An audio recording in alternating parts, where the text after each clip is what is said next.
Hello everyone, welcome to this entrepreneurship session.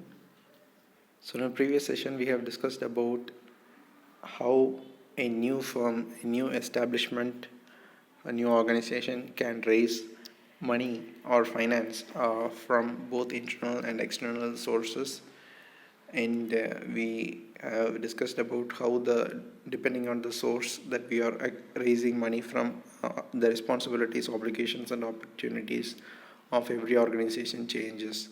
So there are two kinds of sources, internal and external, and these are the sources available from external to raise money. So the internal sources being equity through saving of profit and then reinvesting back it into the business, that is called the internal source.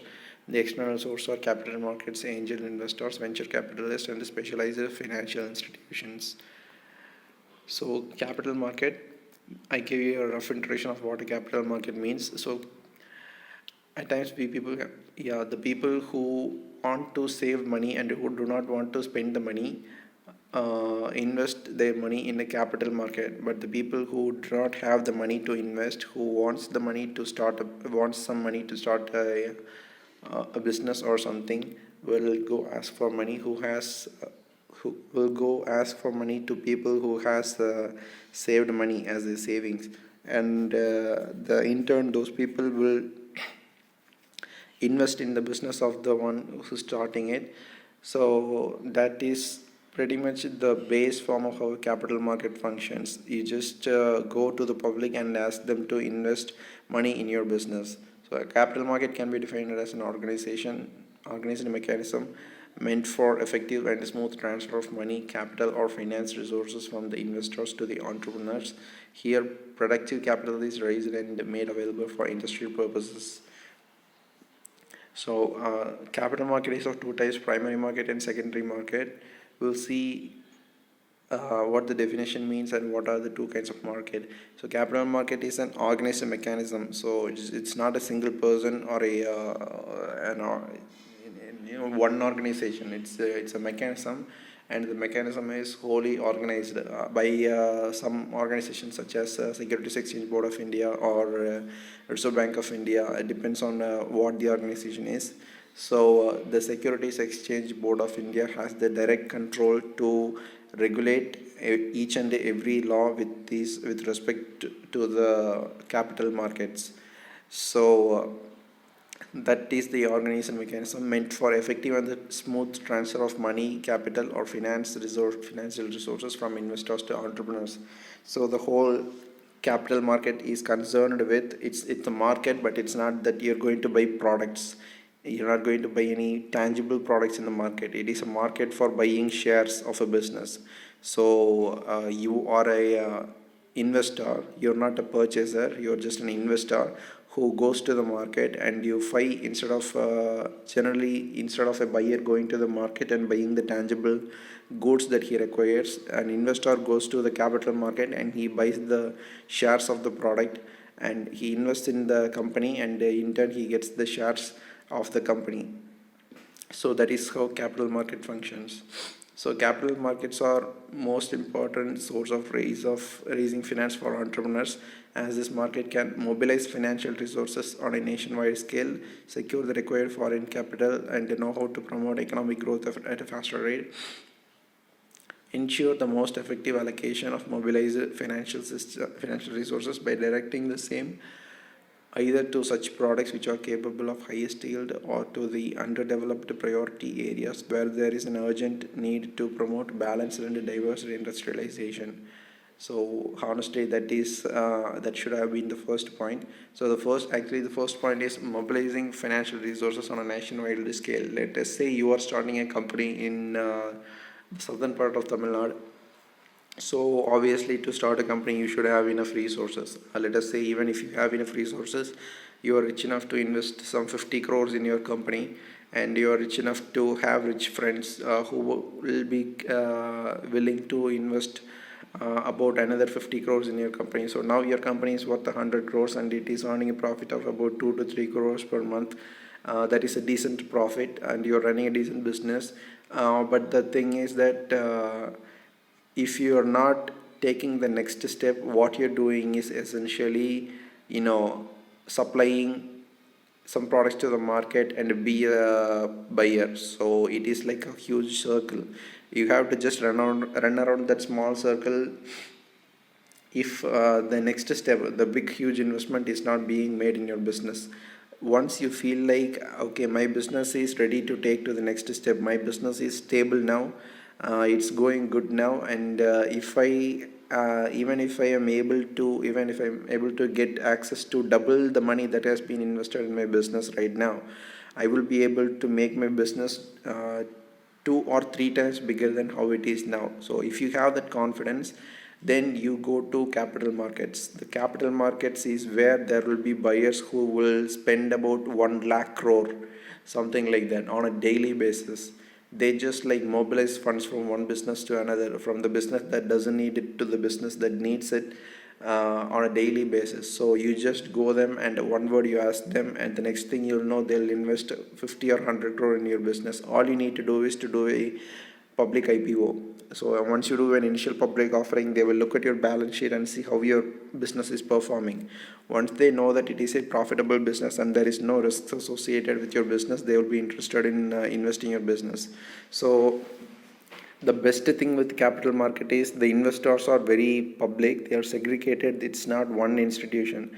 Therefore there is no need to pay back the investment that is being invested in your business. All you need to do is to make sure that the company earns year on year profit, and there is a decent amount of bonus to give them each year. So they can literally not ask you to give them back the money, but they can take the money back whenever they want. So how is that even possible? Means if one investor invests the business means, and if he wants to take his money back, some other investor's investment is just pulled back into that company simultaneously. So you will have the money, but the investor who originally invested in the business may not be in the business anymore.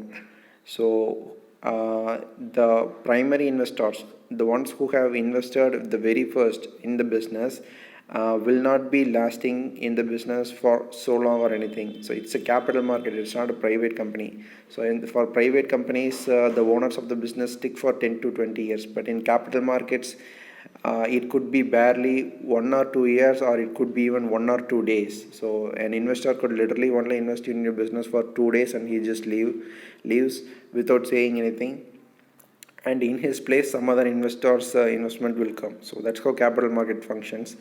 Not only that, you will be able to find investors who are willing to spend money. You can find investors all over the country. Thereby the people from all over the country will get to know the name of your business and what product you're selling. So that it's not only that the investment is acquired from the rest part of the country, also your brand name is published all over the country. Therefore there is a possibility for increase in revenue, because you just did a huge advertisement of raising 100 crores from the public. So that's one advantage. And another is securing the required foreign capital. Somehow, in some places, if not every Indian is willing to spend in a particular business. In such cases, if one business is prevalent in foreign countries more than it is in an Indian country, for example, mobile phone manufacturing, something like that, most foreign companies will be much more than willing to invest in the research and development of a technological company than an Indian company. So Indian investors are kind of skeptic and they pull back really high, but the foreign investors are free investors. They have a lot of money. They want to invest in research and development every time. So I mean, they have a selfish thought in that too, because there are various things to consider.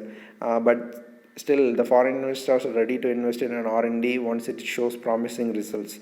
Therefore, even if you require a foreign capital, as a private investor, it is hard to earn a foreign investment from foreign. But once you go to capital market, you can acquire investments from foreign companies or foreign individuals, and ensure the most effective allocation and mobilization. Okay, this is about not only for your one company, even if it is a joint venture and it is performing for a short time, or if you only require money for one particular project and not for your whole company, and if there is an urgent need of the money, and you will pay back any kind of such finance need can be met by the capital market. So the needs of entrepreneurs who actually use the savings for productive purposes are varied. Yeah, which means that the entrepreneurs don't actually invest in their own businesses after a certain point. It's only a jump start according to them. So the investors that invest in their own business, that money is only a jump start. So once the business starts to run, even if it is running too slow, the investors will stop investing their own money. They will use that leverage of the fact that the business is performing, at least if not performing so well, even if it is just performing, they'll convince the other investors to make the investment on the business. So if they can convince some private individual people, they can convince really well about the capital markets. So the capital markets therefore satisfies the taste of savers and the needs of investors through its various financial instruments and institutions. Instruments simply means what kind of investments they are making, and institutions is whether it's done in on a national scale or a statewide scale, or how it is a government agency, so on and so forth. So we will see the different kinds of market in the next session. Thank you very much.